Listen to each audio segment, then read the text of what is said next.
ጤና ይስጥልኝ።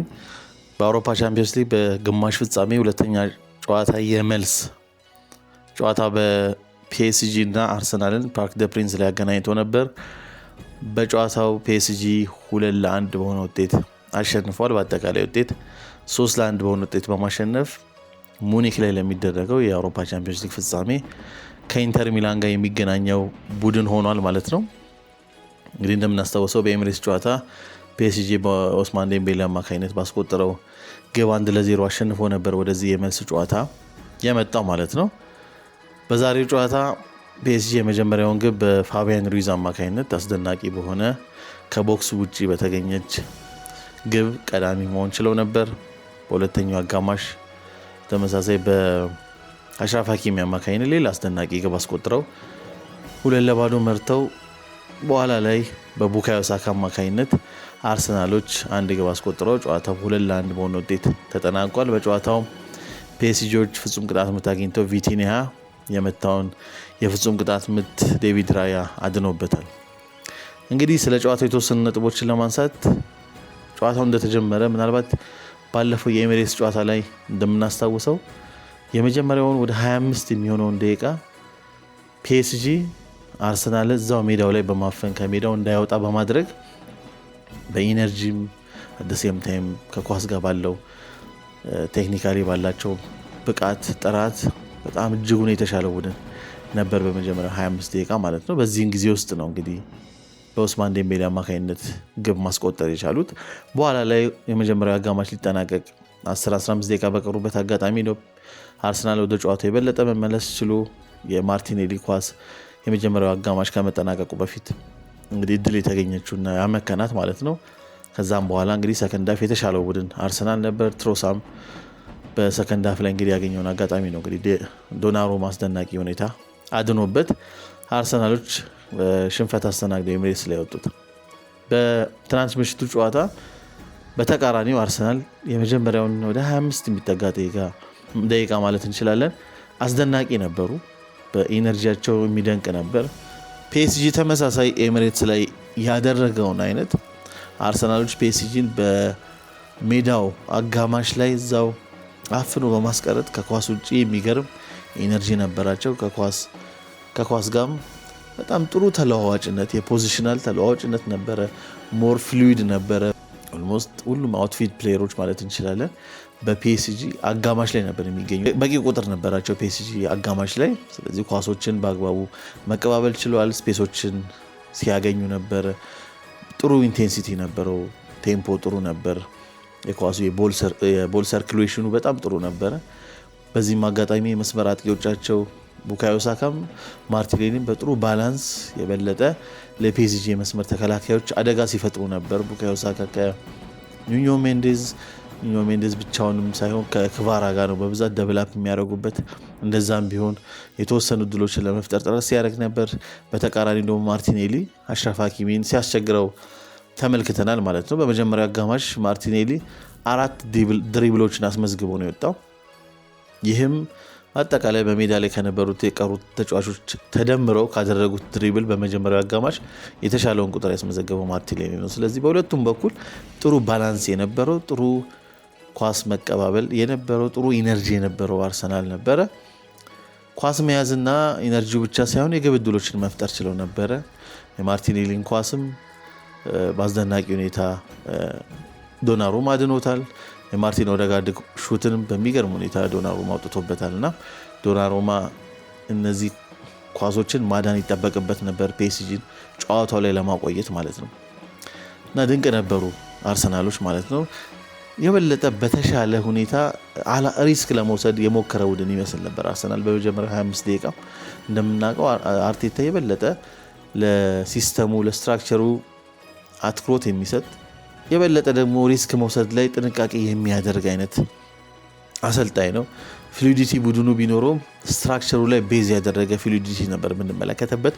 በትናንትናው የመጀመሪያ 25 ደቂቃ በተወሰኑ ደግሞ ጨዋታዎች ላይ እንደተመለከትነው ደግሞ በተሻለ ሁኔታ የተወሰነ ተለዋዋጭ የሚመስል ፍሉዲቲ ቡድን ውስጥ ተመልክተናል ማለት ነው እና በአስደናቂ ሁኔታ ፒኤስጂን በደንብ ማጥቃት ችለው ነበር። ፒኤስጂ ምናልባት በመጀመሪያው 10 ደቂቃ በምንም አይነት አጋጣሚ ፒኤስጂ የአርሰናል ፔናልቲ ቦክስ ውስጥ መግባት አልቻሉም። አይ ቲንክ ፋይናል ሰርድ ውስጥም በአንድ አጋጣሚ ብቻ ይመስለኛል የገቡት ማለት ነው በመጀመሪያው 10 ደቂቃ። ስለዚህ በደንብ ፒኤስጂዎች እጅጉን ጫና ውስጥ ገብተው ነበረ ማለት ነው።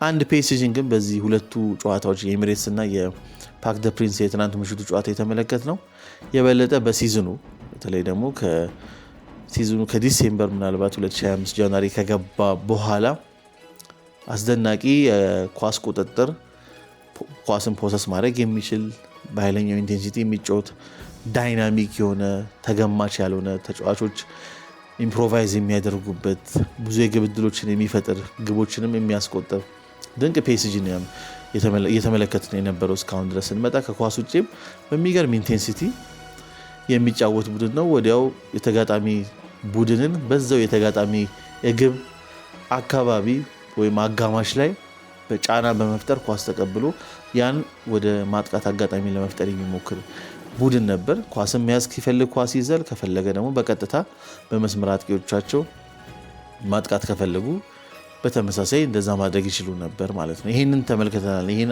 አስገራሚ ጥንካሬ ማለት ነው። በሁለቱ ጨዋታዎች ላይ ደግሞ በተወሰነ ማቹር ያደረገ ቡድን የተመለከትን ይመስለኛል። ተጋጣሚ ቡድን ኳስ ከፒኤስጂ በተሻለ ኳስ እንዲይዝ በመፍቀድ ወይ ደግሞ ኳሱ በተጋጣሚ ክልል በብዛት ቢያዘም በጽናት ቦታቸውን በአግባቡ በመሸፈን ተጋጣሚ ክልል ወደ እነሱ የሜዳ ክልል መጥተው የበለጠ የማጥቃት ሙከራ በሚያደርጉበት ጊዜ ያን ማጥቃት የበለጠ አብዞርቭ የሚያደርግ ስትራክቸሩን በደንብ ጠብቆ ለግብ ጠባቂ ወደኋላ ቀረብ ብሎ ማለት ነው በሎ ብሎክ አይነት በሚመስል ቅርጽ ማለት ነው የበለጠ መከላከልም የሚችል አይነት ቡድን ተመልክተናል። የኤሚሬትስ ጨዋታ ላይ በተለይ ሰከንድ ሃፍ በትናንቱም በተለይ ደግሞ የመጀመሪያ 25 ደቂቃ ላይ ወደ ዶናሩማ የተጠጉ ተጫዋቾችን የበለጠ የአርሰናል ማጥቃት ለማቆም ሲሞክሩ ተመልክተናል እና በተወሰነ እንደ ሁኔታው አዳፕት ማድረግ የሚችል እንደሆነ የተመለከትንበት ጨዋታ ነበር ማለት ነው የትናንቱ ምሽቱ።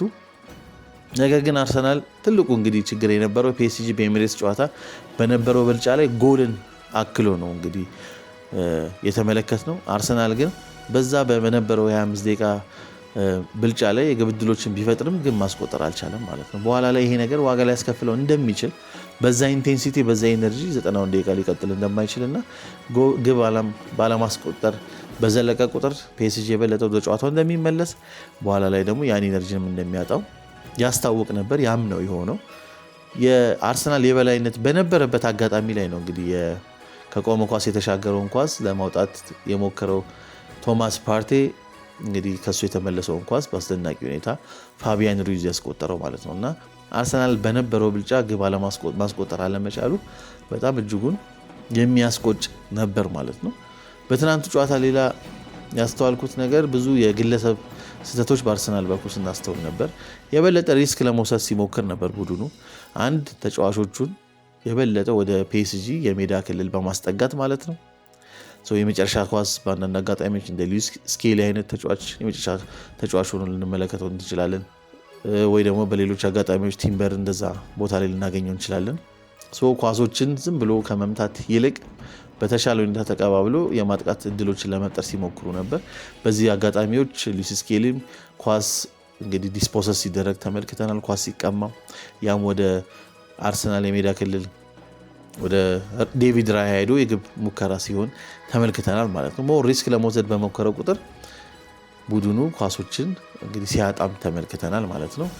የመጀመሪያው ግብ የተቆጠረበት አጋጣሚ ላይ ራይስ ያን ኳስ እንግዲህ ቅጣት ምት እንዲገኝ አድርጎ ያ ቅጣት ምት ነው እንግዲህ ፓርቴ በትክክል ማጽዳት ባለመቻሉ ምክንያት እንግዲህ ግቡ የተቆጠረው ማለት ነው። ራይስም ያን ኳስ ተቀምቶ ግቡ በኋላ ላይ ወደ መቆጠር የሄደው ማለት ነው። ሁለተኛው አጋጣሚ እንደምናስታውሰው በተመሳሳይ አርሰናል ተጫዋች ነው እንግዲህ ኳስ ተቀምቶ ኳስ ወደፊት ሄዶ በአሽራፍ ሀኪሚ አማካኝነት በድንቅ ሁኔታ የተቆጠረው ማለት ነው። ሁለቱ የአርሰናል ተጫዋቾች በሰሩት ስህተቶች ናቸው እንግዲህ ጥፋቶች ነው ያ ግቦች የተቆጠሩት ማለት ነው። ከዛም ባለፈ በሌሎች አጋጣሚዎች ኳሶች ሲቀሙ ተመልክተናል።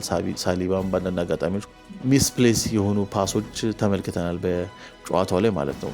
እንደዚህ አይነት ነገሮች ፒኤስጂ ላይም ተመልክተን ነበር፣ በተለይ በመጀመሪያ 25 ደቂቃ ማለት ነው። አሽራፍ ሀኪሚም ኳስ ሲያበላሽ ተመልክተናል። ቪቲኒያን በተመሳሳይ እንደዛ ተመልክተናል። ነገር ግን እነዛ ወደ ግብነት ሊቀየሩ አልቻሉም በአርሰናል በኩል ማለት ነው። ትልቁ ልዩነት የነበረው አርሰናል በሁለቱ አጋማሾች በነበረው ብልጫ ሰዓት ግብ ማስቆጠር አልቻለም። ፒኤስጂ ግን ባለፈው በኤምሬትስ ጨዋታ ብልጫ በነበረው ሰዓት ግብ ማስቆጠር ችሏል። ትናንት ደግሞ አርሰናል ኢቭን በተሻለ በነበረበት ሰዓት ላይ ነው ፒኤስጂ ግብ ማስቆጠር የቻለው ማለት ነው። ፒኤስጂ ቀደም እንደጠቀስኩት ደንበኛ የኳስ መቆጣጠር የሚወድ ቡድን ብቻ ሳይሆን እንደ አስፈላጊነቱ ደግሞ በካውንተር መሄድ ቨርቲካሊ በቀጥታ ማጥቃት የሚችልም አይነት ቡድን መሆኑ ተመልክተናል ማለት ነው። በትናንት አጋጣሚዎች ግቡ ከማስቆጠራቸው በፊት ክቫራ አስደናቂ ኳስ ሞክሮ የግቡ ቋሚ መልሶበት እንደነበር የምናስታውሰው ነው። እንግዲህ አርሰናል እና አርቴታ እንደ አመት ካየነው አጠቃላይ አርቴታ ወደ ቡድኑ ወደ ስብስቡ ከመጣ በኋላ ሙሉውን ከቆጠርን ወደ 6ኛ ዓመት እየሆነ ነው ማለት ነው። ነገር ግን ይሄ የቡድን ግንባታው ግን በትክክል አሁን አይነትም በምናየው መልክ በምናየው ቅርጽ መሰራት ከጀመረ አሁን የ3ኛው ሲዝኑ ነው ማለት ነው። 3ኛው ሲዝኑ ነው። በደንብ ፕሮግረስ አለው ቡድኑ በደንብ ማሹር እያደረገ ያለ ቡድን ነው። በሶስቱንም ሲዝን ላይ የታይትል ኮንቴንደር መሆን ችሏል። በተለይ ደግሞ ባለፉት 2 ሲዝኖች ላይ ለማየት የሚማርክ ቡድንም በአብዛኛው አጋጣሚዎች ላይ ነው አርቴታ የሰራው። ነገር ግን መጨረሻ እንግዲህ አሰልጣኝ ወይም አንድ ቡድን ለቡድን ግንባታው እንደ ሪዋርድ የሚቆጠር ዋንጫ ነውና ያን ግን ሊያሳካ አልቻለም ማለት ነው። እንግዲህ ቻምፒዮንስ ሊግ ወደ ፍጻሜ ማለፍ ሳይችል ቀርቷል። እንግዲህ ከ2006 ላይ ነው እንግዲህ በተመሳሳይ ፍጻሜ ከባርሴሎና ጋር ፓርክ ደ ፕሪንስ ላይ በተደረገው ፍጻሜ ለመጨረሻ ጊዜ ለፍጻሜ ደረሰው። አሁን ያ የሚሆንበትን እድል ማግኘት አልቻለም። ወደ 19 ዓመት መሆኑ ነው እንግዲህ ለፍጻሜ ሊደርስ የነበረበት አጋጣሚ ማለት ነው። በፕሪሚየር ሊጉም እንግዲህ ሊቨርፑል ሻምፒዮን ሆኗል። በካፕ ጨዋታዎች ላይ ከውድድር ውጭ መሆኑም እንዳስታውሰው ነው። እንግዲህ ይሄ ሁሉ ለነዚህ 3 ዓመት ሙሉን ከወሰደ ደግሞ የ6 ዓመት የቡድን ግንባታው ጊዜ በዋናነት እኔ 3 ዓመቱን ነው መቁጠር የምፈልገው። ከዛ በፊት ያው ኤፍኤ ካፕ አሸናፊ ይሆናል። ኮሚኒቲ ሺልድ አይነት ማሸነፍ ችሏል። ነገር ግን ደንበኛ በዚህ ቅርጽ ቡድኑ መገንባት የጀመረው ከ2022/23 ሲዝን ጀምሮ ነው። ምናልባት በሶስቱ ሲዝን ለእኔ ምርጡ የአርሰናል የተመለከተው የ2022/23 ሲዝን ነው። ከዚህ በፊት ከአርሰናል እና ፒኤስጂ ጨዋታ ጋር በተገናኘ በሰራሁት ቪዲዮ ላይ እንደጠቀስኩት ባለፈው ሲዝን ብዙ ግቦችን ከ2022/23 የበለጠ ቢያስቆጥርም ቡድኑ የበለጠ ግን ማጥቃቱ ብዙ አይነት መልክ የነበረው የ2022/23 ይመስለኛል። ኢነርጂው ነበረው፣ በተሻለ ሁኔታ ሞር ፍሉይድ ነበር፣ ዳይናሚዝሙ ጥሩ ነበር፣ ተለዋዋጭነቱ። ከዛም ባለፈ ደግሞ ግለሰብ ኢምፕሮቫይዝ የሚያደርግበት እድል ነበረ ማለት ነው። አሁን ከዚህ በፊትም ጠቅሼዋለሁ፣ ገብርኤል ሄሱስ አንድ ጥሩ ምሳሌ የሚሆነው እሱ ነው ማለት ነው። በጥልቀት በቡድን በቢውልድ አፕ ላይ የተሳተፈ ፕላስ ደግሞ ድሪብል እንዲያደርግ ነፃነት አግኝቶ የበለጠ የግለሰብ ኢምፕሮቫይዜሽን የተመለከትንበት የ2022/23 ነበር። ኢነርጂውም ነበር። በኮሌክቲቭ ወርኩ ቡድኑ ስፔስ ያገኝ ነበር። በግለሰብ ብሪሊየንስም አደሴም ታይም እነዛን ስፔሶች የግብ ዕድሎችን መፍጠር ይችል ነበር። ይሄ የሆነው 22/23 ላይ ነው። ባለፈው ላይ በተለይ ከዱባይ መልስ ከመጡ በኋላ ቡድኑ ጨምሮ የመጣው ኢነርጂ ነው። ኮሌክቲቭ ወርኩ ድንቅ ነበር። በዛ ኢነርጂና ኮሌክቲቭ ወርኩ ምክንያት ነው ስፔሶች ሲፈጠሩ የነበረውና ግቦች ሲያስቆጥር የነበረው ማለት ነው። በዚህ ሲዝን ግን ሁለቱንም እየተመለከትን አይደለም። የበለጠ ጥንቃቄን የሚያበዛ አርሰናል የተመለከትነው፣ ማጥቃቱ የበለጠ ተገማች የሆነ ቡድኑ ኢነርጂ ባጣ ጊዜ፣ ኢንቴንሲቲ ባጣ ጊዜ ነው የግብ ዕድሎችን ለመፍጠር እጅጉን ሲቸገር፣ በአብዛኛው ደግሞ የግብ ዕድሎች የሚፈጥርበት በአንድ መስመር በቀኝ መስመር በኩል ማለት ነው፣ ኦዴጋርድና ቡካዮ ሳካ በሚገኙበት መስመር ማለት ነው። ይሄም ከዚህ በፊት 22/23 ላይ ለምሳሌ ሁለቱንም ባላንሱን የጠበቀ ነበር፣ በግራም በቀኝም ማለት ነው። በግራ በኩል ማርቲኔሊና ግራኒት ዣካ ነበሩ፣ በዚህ በኩል ደግሞ በቀኝ በኩል ማለት ነው ቡካዮ ሳካና ኦዴጋርድ ፕላስ ደግሞ ቤን ዋይትም ኦቨርላፕ ያደርግ ነበር። እነዚህ ሶስቱ ትራያንግል ሰርተው የግብ ዕድሎችን በሁለቱም ባላንስ ሊሆን ይፈጥር ነበር ማለት ነው። ባለፈውም ሲዝን ላይ በተሻለ የቀኝ መስመሩ ነው የበለጠ ማጥቃቱ ላይ ቤዝ ያደረገው ማለት ነው። በዚህ ሲዝን ደግሞ እጅጉን በቀኝ በኩል ማጥቃቱ የተመሰረተ ሆኗል። የበለጠ ወደፊት ከሚድ ሰርድ ወደ አታኪንግ ሰርድ ፕሮግረስ ለማድረግም የሚጠቀመው በተመሳሳይ የቀኝ ፍላንኩን ነው ማለት ነው እና በብዙ መልኩ ተገማች የሆነ ቡድን ሆኖ ነው እንግዲህ የተመለከትነው በዚህኛው ሲዝን ላይ ማለት ነው። ኢነርጂውን ማጣቱ ደግሞ ኃይሉን ማጣቱ አደሴም ታይም ጉዳቶችን በተወሰነ መልክ አስተዋጽኦ አድርገዋል። ይሄ መሆኑ ደግሞ ቡድኑ በኋላ ላይ የበለጠ እንዲቸገር አድርጎታል ማለት ነው። ይሄ በአብዛኛው የሚገናኘው ጥሩ ቡድን አርቴታ እንዳሰልጣኝም ጥሩ አሰልጣኝ ነው። አት ዘ ሴም ታይም ደግሞ ጥሩ ቡድን መስራቱ እንዳለ ሆኖ ነገር ግን እንደዚህ አይነት ወሳኝ ትላልቅ ጨዋታዎች ላይ ደግሞ ልዩነት የሚፈጥሩ ኢንዲቪጁዋሎችን ስብስብ ውስጥ ማካተት አለመቻሉ በአመታት ውስጥ ዋጋ የሚያስከፍለው አድርጎታል ማለት ነው። ቡድን ውስጥ ጥራት ያለው አንድ ለአንድ ማሸነፍ የሚችል የሆነ ታምር ሊፈጥር የሚችለው ተጫዋች ቡካዮ ሳካ ነው።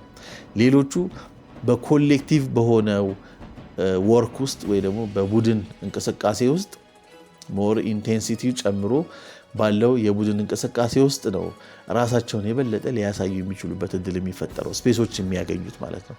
ነገር ግን ይሄ ኢነርጂ በጠፋ ቁጥር የሆነ አይነት ተአምር ሊፈጥር የሚችል ወይ ደግሞ ግለሰቦችን አልፎ የግብ ዕድሎችን ሊፈጥርና ግቦችን ማስቆጠር የሚችል አይነት ተጫዋች ያለው ቡካዮ ሳካ ነው። ቡካዮ ሳካ ይሄ እንዳያደርግ ከተደረገ አስቸጋሪ ነው የሚሆነው ማለት ነው።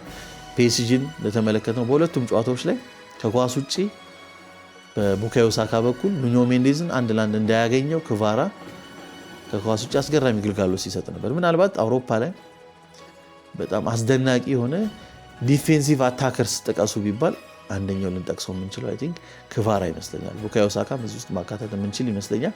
ክቫራ ግን ከኳስ ጋር እጅግ የሚደንቅ ተጫዋች ነው። ሁለቱንም እግሩን በአግባቡ የሚጠቀም ተጫዋች ነው። ተገማች ያልሆነ እንቅስቃሴ ነው የሚያደርገው። ሹቱ የሚገርም ነው። ተጫዋችን በቀላሉ ማለፍ የሚችል አይነት አስደናቂ ተጫዋች ነው። ይሄ ከኳስ ጋር ነው። ከኳስ ውጪ ደግሞ ዲፌንሲቭ ኃላፊነቱን በአግባቡ የሚወጣ ተጫዋች ነው ማለት ነውና ይህን አይነት ሚና ኦፍ ኮርስ ቡካዮ ሳካም ከኳስ ውጪ አስደናቂ አገልግሎት የሚሰጥ ተጫዋች ነው ማለት ነውና አርሰናል ግን ከኳስ ጋር እንደዚህ እንደ ክቫራ አይነት እንደ ዴዝሬ ዱዌ አይነት ወይ ደግሞ ኦስማን ዴምቤሌ አይነት ኢቨን ፉልባኮቹ እና አሽራፍ ሀኪሚ እና ኑኖ ሜንዴዝ አይነት ተጫዋቾች አንድ ለአንድ ሊያሸንፉ የሚችሉ የሆነ ነገር ሊፈጥሩ የሚችሉ መሀል ሜዳ ላይም ድንቅ የሆኑ ቴክኒካሊ በጣም ድንቅ የሆኑ ተጫዋቾች የያዘ ቡድን ነው ማለት ነው። ብዙ አይነት ኦፕሽኖች አሉት ቡድኑ። በህብረት የሆነ ነገር ለመፍጠር ሊሞክር ይችላል። ያ ካልሆነ ደግሞ ግለሰቦች ለውጥ ሊፈጥሩ የሚችሉ አይነት ተጫዋቾች ስብስቡ ይዟል ማለት ነው። አርሰናል በህብረት ጥሩ ቡድን ቢሆንም ግለሰቦች ግን ስብስቡ ውስጥ ባለመኖሩ እንደዚህ አይነት ወሳኝ ጨዋታዎች ላይ የሆነ ውጤት ለማምጣት ተቸገረ ማለት ነው። እንዲቸገር ሆኗል ማለት ነው እና አርቴታ ምናልባት በአመታት ውስጥ ትልቁ የሰራው ስህተት ብዬ የማስበው ኢንቨስትመንቱ ላይ ነው ብዬ አስባለሁ። ሞር ኢንቨስትመንቱ ፎከስ ያደረገው ለሲስተሙ የሚሆኑ ተጫዋቾችን ላይ ነው። ሞር ፎከስ ያደረገው መሀል ሜዳ አይነት ተጫዋቾች ዴክላን ራይስ ሲመጣ 6 ቁጥር እንዲሆን ታስቦ ነበር የመጣው። የበለጠውን 8 ቁጥር ሆኖ እየተመለከትን ያለ ነው። ጥሩ አገልግሎት እየሰጠ ያለው ሚካኤል ሜሪኖም የግራ 8 ቁጥር የግራኒት ዣካን ቦታ የቀኝና የግራውን ማጥቃቱን ሞር ባላንሱን ለመፍጠር የመጣ ተጫዋች ነው። ግን የበለጠ እነዚህ አይነት ተጫዋቾች የአርቴታን ሞር ስትራክቸርድ የሆነውን የሲስተም ቤዝድ የሆነውን አጫወት የበለጠ እንዲጠብቁለት የመጣ ነው እንጂ የበለጠ ማጥቃቱ ላይ አንድ ደረጃ የበለጠ ከፍ የሚያደርግ አይነት ግዢዎች አልነበሩ ማለት ነው። ግዢዎቹ ሞር ፎከስ ያደረጉት የመሀል ሜዳ ተጫዋቾች፣ ተከላካይ ስፍራ ተጫዋቾች፣ ግብ ጠባቂ ዴቪድ ራያም በአርቴታ ስር ነው የመጣው። አብዛኞቹ ግዢዎቹ እንደዚህ አይነት የመሰሉ ናቸው ማለት ነው። ፊት መስመር ላይ ምናልባት ጋብሪኤል ጄሱስን ነው እንግዲህ ያመጣው ተጫዋች ማለት ነው። ቡካዮ ሳካ ለሱ አማራጭ የሚሆን በሱ ሳይድ የመጣ ተጫዋች የለም። በተቃራኒውም ደግሞ ከማርቲኔሊ የተሻለ ለቡካዮ ሳካ ሌላኛው ለቡድኑ ማጥቃት አማራጭ ሆኖ የሚያግዘው አይነት ተጫዋች ነው በዛኛውም ሳይድ ግዢ ያልተደረገ ማለት ነው። ጋብሪኤል ጄሱስም እንግዲህ አሁን በጉዳትም ፎርሙ ወርዶ በስብስብ ውስጥ በተደጋጋሚ እየተመለከት ነው አልነበረም ከጉዳቱም በፊት ማለት ነውና ኢንቨስትመንቱ ላይ የበለጠ እንደዚህ አይነት ጨዋታዎችን የሚያሸንፍበትን እድል ያሳጠው ይመስለኛል ማለት ነው። የበለጠ ይሄ ሲስተሙ ላይ ቤዝ ያደረጉ በስትራክቸሩ የሚመቹ ተጫዋቾች ላይ ብቻ ፎከስ ማድረጉ ማለት ነው። አሁን ደግሞ እግር ኳሱን እንደምንመለከተው ሲስተም ጥሩ ነው። አንድ ሲስተም አንድ ጥሩ ስትራክቸር መኖሩ በራሱ ጥሩ ነው። ይሄ ሲስተም ይሄ ስትራክቸር ደግሞ የበለጠ ኢነርጂ ኢንቴንሲቲ ይፈልጋል የበለጠ ኢፌክቲቭሊ ኢምፕሊመንት ለመደረግ ማለት ነው። ይህም ኢነርጂ ኢንቴንሲቲ እንመለከተዋለን አርሰናል ላይ። ከዚህ በተጨማሪ ግን ግለሰቦችም እያስፈለጉት ነው ማለት ነው። ፒኤስጂ ከአርሰናል በተሻለ ሁኔታ የያዘው ይሄ ነው። ሲስተም አለ፣ ጥሩ ስትራክቸር አለ፣ ኢንቴንሲቲ አለ፣ ኢነርጂ አለ፣ አደሴም ታይም ደግሞ ግለሰቦች አለ። ስለዚህ የበለጠ ወደ ግብ የሜጃ መንገድን ግብ ማስቆጠሪያ መንገድን አማራጭ የበለጠ ያሰፋል ማለት ነው። ቀጣይ ኢንቨስትመንቶች ላይ አርሰናል የበለጠ ግለሰቦች እነዚህ ለውጥ ሊፈጥሩ የሚችሉ ግለሰቦች አንድ ለአንድ ማሸነፍ የሚችሉ ግለሰቦች ባለፈው እግር ኳስ ላይ የበለጠ ብዙ ፓሰሮች እንመለከት ነበር በእያንዳንዱ ክለቦች በእያንዳንዱ ስብስብ ውስጥ ማለት ነው። አሁን ግን የበለጠ ኢነርጄቲክ የሆነ አትሌቲክ የሆኑ ተጫዋቾችን ነው እግር ኳሱ እየፈለገ ያለው። ከዛ በተጨማሪ ደግሞ በመስመር ላይ በደንብ ጥሩ አንድ ለአንድ ማሸነፍ የሚችሉ ከኳስ ውጪ አገልግሎት ሊሰጡ የሚችሉ አይነት ተጫዋቾች እየፈለገ ነው ማለት ነው ስብስቡ። አርቴታ ግን ይሄ የግለሰቦችን አስተዋጽኦ ማለት ነው ሞር ቴክኒካሊ ጥሩ የሆኑ ብቻቸውን የሆነ ነገር ሊፈጥሩ የሚችሉ የግለሰቦችን አስተዋጽኦ ኦቨርሉክ ያደረገው አይነት ስሜት ነው የሚሰማኝ ማለት ነው። ይሄ ትልቅ ዲፍረንስ ሊፈጥርለት ይችል ነበር በእንደዚህ አይነት አጋጣሚዎች ማለት ነው። እና በቀጣይ ሲዝኖች ላይ ኢንቨስትመንቱ እዛ ላይ ከሆነ አርቴታ ከዚህ ደረጃ ቡድኑን ከፍ አድርጎት ለዋንጫ የበለጠ እንዲያሸንፍ የሚችልበትን እድል ሊፈጥር ይችላል ብዬ አስባለሁ ማለት ነው። በዋናነት እነዚህን ዋንጫዎችን እንግዲህ በአመታት ቡድኑ የበለጠ እየተገነባ ከፍ እያለ ከነበረበት ደረጃ ትልቅ ኤሊት ሌቭል ላይ ተመልሶ እንዲመጣ የአውሮፓ ሻምፒዮንስ ሊግ በየአመቱ ተሳታፊ ብቻ ሳይሆን ተገዳዳሪ አይነት ስሜት እንዲፈጠር ማድረጉ ፕሪሚየር ሊግ ላይም ታይትል ኮንቴንደር እንዲሆን ማስቻሉ አንደኛው ትልቁ ዋጋ ላይ ያሰጠው የሚገባ ሲሆን ለአርቴታ፣ ነገር ግን ከዛ አንድ ደረጃ ከፍ የሚያደርገው ደግሞ አሁን የጠቀስኩት አይነት ኢንቨስትመንት ላይ ከዚህ በኋላ ፎከስ ካደረገ ነው ብዬ አስባለሁ ማለት ነው። በአጠቃላይ ፒኤስጂ በጊዜ ሂደት በሉዊስ ኤንሪኬ ስር ብዙ ለውጦችን እያመጣ የመጣ ነው። በዛ ሂደት ውስጥ እንግዲህ ያው ፍሬው ላይ የሚችልበት አጋጣሚ ተፈጥሯል ማለት ነው። እንግዲህ ሙኒክ ላይ ከኢንተር ሚላን ጋር በሚያደርገው የቻምፒዮንስ ሊግ የፍጻሜ ጨዋታ እንግዲህ በታሪካቸው ፒኤስጂ ለሁለተኛ ጊዜ ነው ለፍጻሜ የደረሱት 2020 ላይ በኮቪድ ጊዜ ማለት ነው። ከባየር ሙኒክ ጋር ለፍጻሜ ደርሰው 1-0 በሆነ ውጤት ባየር ሙኒክ አሸንፎ ዋንጫ ማጣታቸው ይታወሳል። የቶማስ ቱኸሉ ፒኤስጂ ነው በጊዜው ማለት ነው። ኔይማርን ምባፔን የያዘው ፒኤስጂ ማለት ነው። አሁን ሌላኛው አጋጣሚ አግኝቷል ማለት ነው። ከባለፈውም አጋጣሚ በጣም የተሻለ እድል አላቸው ብዬ አስባለሁ በዚህ የፍጻሜ ጨዋታ ላይ ማለት ነው። ኢንተር ሚላን አሸንፈው ዋንጫ ላይ ያነሱ የሚችሉበት ሁሉም ነገር ያለው ቡድን ነው ብዬ አስባለሁ። ዲዘርቭ የሚያደርግ ነው ብዬ አስባለሁ። እንደነበረው እንደመጣበት መንገድ ለማየት የሚማርክ መሆኑ ጊዜው የሚፈልገውን ሁሉንም ነገር አካቶ መያዘው ማለት ነው። ኢነርጂው፣ ኢንቴንሲቲው፣ ስትራክቸሩ፣ ሲስተሙ፣ ኢንዲቪጁዋልስ፣ አስደናቂ የሆኑ ኢንዲቪጁዋልስ፣ ሁሉ ነገር ለማየት የሚማርክ መሆኑ፣ ተለዋዋጭነቱ፣ ሁሉንም ነገር የያዘ ቡድን ይመስለኛል። ሉዊስ ኤንሪኬ አስደናቂ ስራ ነው በፒኤስጂ የሰራው ማለት ነው። እንግዲህ ለአመታት ፒኤስጂ በግለሰቦች ላይ የተንጠለጠለ ቡድን ተደርጎ በብዛት ነው የሚጠቀሰው። እውነታውም እንደዛ ነበረ። አሁን ግን የበለጠ የኮሌክቲቭ ቲም የቡድን ስራ እንዲሆን አድርጎታል። በዛ ስትራክቸር ውስጥ ግን ግለሰቦች ሻይን እንዲያደርጉ የሚችሉበትን ግን ፕላትፎርም አልከለከልም ሉዊስ ኤንሪኬ ማለት ነው። ይሄ ትልቁ ኳሊቲ ይመስለኛል ቡድኑንም እዚህ ደረጃ እያደረሰው ያለውና ይሄ አንፕሬዲክቲቢሊቲን የፈጠረ ይመስለኛል። ተገማች ያለ መሆንን ማለት ነው እንደዚህ አይነት ግለሰቦች ስብስብ ውስጥ መኖሩ ማለት ነው። አጠቃላይ ደግሞ ኮሌክቲቭ ወርኩም በደንብ የቡድኑ ስኬታማ እንዲሆን ትልቁን ስራ ሰርቷል ማለት ነው። ለዚህ ሁሉ ትልቁ ክሬዲት ሊሰጠው የሚገባ አይ ቲንክ ስታሩ አሁን የፒኤስጂ ስታር ከዚህ በፊት ወይ ኔይማር ወይ ሜሲ ወይ ደግሞ ምባፔ ወይ ከዛም በፊት ደግሞ እንደነ ዝላታን አይነት ብለን ልንጠቅስ እንችላለን። ግለሰቦችን ነው እንደ ስታር ብለን የምንጠቅሰው። የዚህ ፒኤስጂ ቡድን ግን ስታሩ ሉዊስ ኤንሪኬ ነው ማለት ነው። በዛ ውስጥ ግለሰቦች ግን በጀስት የስትራክቸር ወይ ኮሌክቲቭ ኮንትሪቢዩሽን ብቻ እንዲኖራቸው ሳይሆን ያደረገው በግላቸው የሆነ ነገር እንዲፈጥሩ ይሄን እድል አመቻችቷል ማለት ነው። እንዴት ነበር ጨዋታው? ትናንት ምሽቱም ጨዋታ እንደገና የኤሚሬትስ ጨዋታ እንዴት ተመለከታችሁት? በአጠቃላይ የሁለቱ የደርሶ መልስ ጨዋታ ማለት ነው። ሀሳብ አስተያየታችሁን እንግዲህ በኮሜንት መስጫው ላይ ስጡኝ። አመሰግናለሁ።